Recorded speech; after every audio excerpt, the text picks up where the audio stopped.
If you are searching for ways to get your board excited, keep them mobilized, even if you're working from a distance, then you're in the right place today. We're going to tackle this in 3-part series, so just stay tuned for this one and the next few videos. All right, so first of all, we're going to just give you a quick tips today for just reaching out and connecting with your board members. It's really easy to play the blame game and say, you know what, my board member knows we're in a difficult time. There's a pandemic.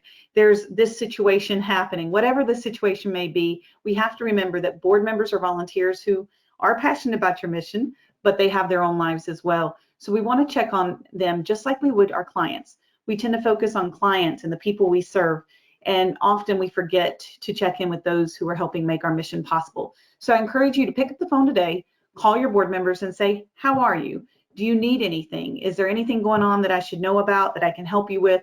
Because it's impossible to serve our clients and all of our neighbors if we're neglecting to serve those who are closest to us. So I encourage you to just take that step today and connect with your board members. So these are 2 questions. How are you doing? What do you need? Once again, just some quick tips for you today as you think about those calls.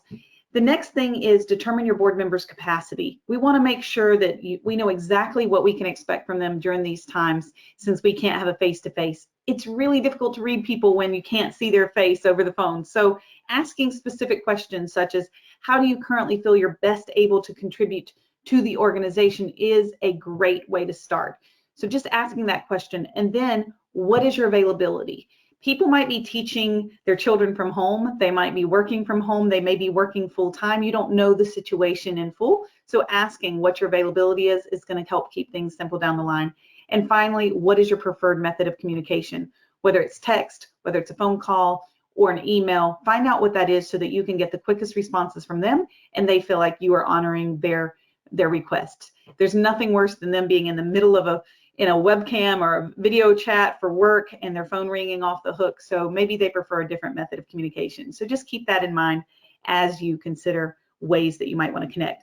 And finally, another way to connect with your board members during these times or any times is setting up a private Facebook group. You might have an email stream. They get really hard to follow. You might have chat apps, and if you step away for 10 minutes, you've missed a mile-long message. You might have video calls and people's connections are not that great. Conference calls, people can't always see what's going on. But a Facebook private group is a great way to keep people engaged. They're already on Facebook most of the time. It's easy to post a task of the day, to post a conversation thread, brainstorm, prospect, do all kinds of things in a visual way. So I encourage you to step out of your norm. If email's your norm, phone calls are your norm, that's great. But consider a Facebook group so that you can keep your board excited about what you're doing and on task.